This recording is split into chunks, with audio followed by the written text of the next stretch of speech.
out again. It's a rich thing. Hey loves, welcome back for another video. If you're tuning in for the first time, I'm Ashley and today we're working with Ronniehair. They sent me over this beautiful fake scalp curly lace wig and I'm going to be sharing with her. I'm going to be installing her from start to finish. So I'm hoping you guys are ready to learn a thing or two. So I'm starting off with just a wig cap on. They included the adjustable elastic band. So I'm going to go ahead and add that to the wig. This is going to give a tighter grip of the wig so that it can kind of sort of fit glueless. We're just still going to have to bond it down because the ear tabs will not, fit seamlessly. But this definitely helps to make the wig fit so it doesn't slide back and all of that.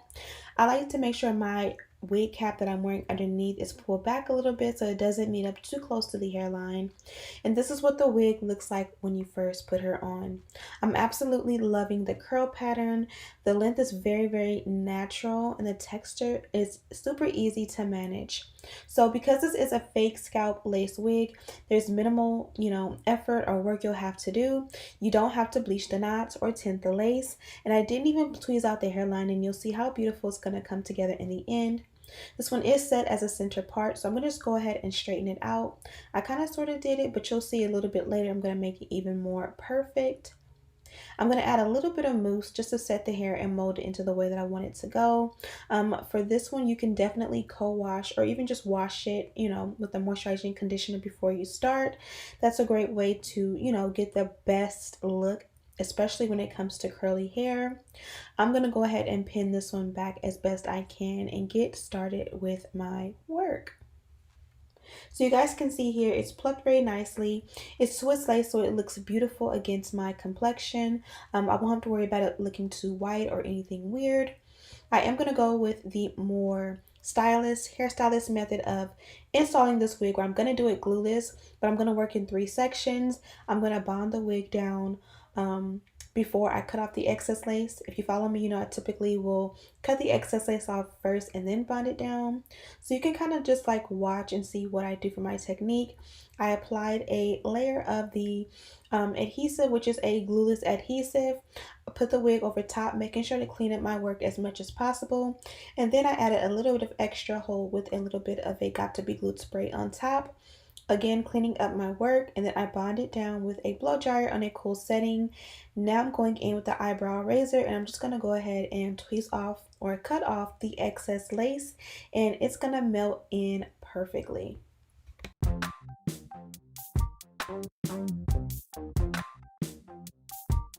Now I am going to do this on all 3 sides. I like to work in sections. It's just easier to do. I'm not going to say it's impossible to do the whole thing at once, but for a more flawless, neat application, it just works out better that way. And again, I'm going in with this adhesive because #ArrogantTay taught me. I like to put down a thick layer just to make sure that it penetrates that lace and make sure that it does the best work possible to melt the wig down to my head. Pro tip, always clean up your work while the work is still wet. And what I mean by that is, even though this is a non-glue adhesive, it is a holding spray and a hair gel. When you first apply it and it's wet, you can use a rag or whatever you have to wipe it away and it'll wipe away clean. But if you leave it there, like any excess that you have like on your skin or your forehead, if you leave it there and wait till after you dry or bond the wig down, it's definitely going to be a little bit tougher to clean up your work, if that makes any sense. So that's why I like to go in with that purple rag always and make sure I clean it up while it's still wet. Now everything's coming along amazing. I did that 3rd side off camera, but it's definitely on there and bonded down, and I love my install. I know you guys may be a little bit alarmed because it does have that white, how do you say it, that white cast. I don't know what I was thinking, but I'm sure you guys seen that I added that mousse before I started to bond the wig down. That is a no-no. The mousse is an alcohol base, and that is the reason I have this white cast there. It's okay though, because you'll see I'm not gonna like specifically take the time to clean it up, because through the process of doing my baby hair and adding powder to the parting and all the styling that I'm gonna do, this is just gonna naturally disappear, and you'll see that throughout the next couple of steps. I do want baby hair because baby hair is life for me. So I did section off some hair and I cut it down to go above my eyebrows, and then I'm just going to play with it until I find the right swoops that I want for this particular look. And you can see that that gray white cast is starting to go away little by little.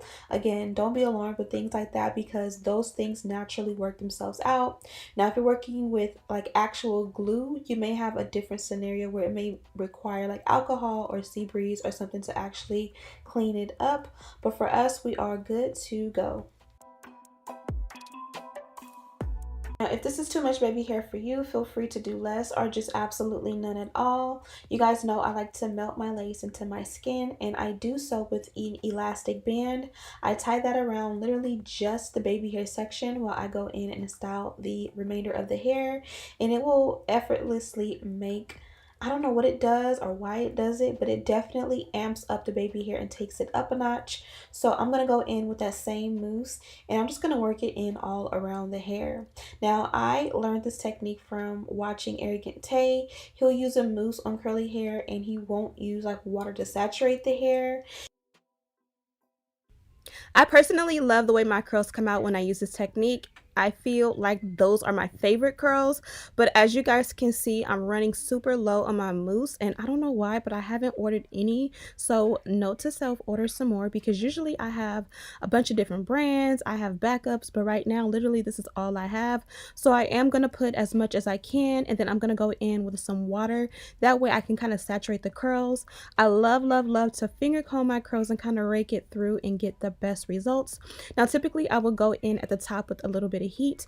I don't know why, but I just love the way it looks. Like right now I feel like the top looks a little bit too wiggy, but I am trying to give you guys more styles where I'm not using that electric hot comb. So instead I'm going in with my wax stick and I'm going to go ahead and smooth it out as much as possible and then recreate that parting to make sure it is super perfect. Can you guys see what a difference making the part super straight makes? Now I'm feeling like the hair is looking so much better. Again, I did want to go in and saturate it with a little bit more liquid, so I went in with the water and that worked perfectly. Now I'm going to go ahead and dry down my baby hair and then remove the elastic band. I was pleased with how melted the hairline looked. It's absolutely beautiful. Now I did go back off camera and redo my baby hair. It was not perfect here. I don't know why I forgot to, but usually I would take my rat tail comb and kind of comb it out, trim it down a little bit more to my liking, and then re-swoop. I find that when you do it for a second time is when you get that perfect Arrogant Tay baby hair. Now I'm going in with my powder. You guys know I typically love to use a concealer in the parting, but a powder works well as well. And then I also go in with the powder on the hairline. This one is that 3D palette that I love so much, and I kind of custom blend a few of the different colors till I get the color that looks best on me. And I find this just camouflages the hairline and makes sure it blends with my complexion as much as possible. Of course, it is linked in the description box as well as the wig and everything else I used it. Let me know what you guys think of this look. Okay guys, so Ronniehair is responsible for this look. They actually sent me this wig and I love it. Now I love fake scalp wigs in general just because I feel like it's one of the easiest wigs to install. It's very beginner friendly. You don't have to worry about bleaching the knots, tinting the lace, or anything like that. It's usually ready to go. And a lot of times they add that elastic band, so you add that in and it makes it for a little extra security. Also with this one, the texture was super beautiful. Sometimes you can tell the way like the curls clump together that the wig is everything. The nice, soft, just everything that I needed in a curly wig. You guys seem to tell me all the time that I look better in curly wigs than I do with straight. Sometimes I have I won't say a hard time, but sometimes I feel like it's easier to maintain straight hair, so I end up opting for straight hair more often. But this one I'm feeling like, I kind of feel like this should be my Christmas week wig. What do you guys think? In the box they did include 2 packs of wig caps, so you guys know there's 2 wig caps in each one, so these will last me for a little while. They also included this little bracelet, or I'm not sure if it's a headband or a hair tie or a bracelet, but it has a little kitty cat on it, so I Thought that was cute. And then they also included some lace. They wanted me to share with you the difference between their lace and other lace. So this here is Swiss lace. This here is a regular medium brown lace. So if I'm using regular lace, typically I would get brown lace. And then this here is transparent lace. Out of the three, I would say, just generally speaking, in my experience, I always find that Swiss lace looks better, it feels better, it's soft, it melts into the skin like butter. It's a little bit more stretchy and breathable. So just all around, I have a better experience with Swiss lace. This here is a Swiss lace, and I'm gonna kind of show you. So this here is a Swiss lace, and I know you're like, where?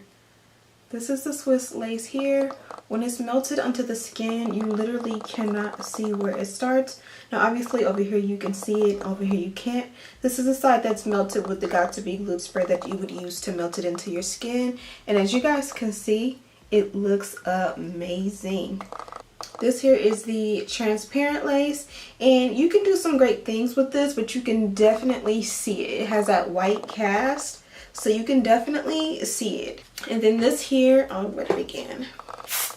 And then this here is normal brown lace. As I said before, I do like the brown lace as well, but I don't know if you guys can see here, it gives like almost a yellow cast to it. And like I said before, that Swiss lace had no cast at all. So I definitely would opt for the Swiss lace every time. You see that it doesn't have that same yellow cast that that brown one have. So if it's up to me, I would definitely choose the Swiss lace every single time. And then to add to that, they have the fake scalp underneath, so I don't have to worry about, you know, anything showing underneath. Everything looks good. I didn't have to bleach the knots, tint the lace, and everything looks amazing. And I am completely happy with this look. Anyways, I really do love the way this one came out. I really do hope you guys love it. Let me know what you guys think and how you guys rock your hair, which is your favorite lace. Also, don't forget to check out the description box where you can find a direct link to this wig. You can also find the details on this wig as far as like length, texture, and all of that. Also, all of the tools that I used to complete this look. This was a heatless look, which I know is few and far in between. I like to use heat on every single wig because I just kind of feel like it helps my wigs to melt a lot more into my personality, my preference, and of course my skin. But of course, all the products that I use to bomb the wig down and all that are in the description box. Again, this one came from Ronniehair. Make sure you guys check them out. And as always, I'll see you in the next one. Smooches!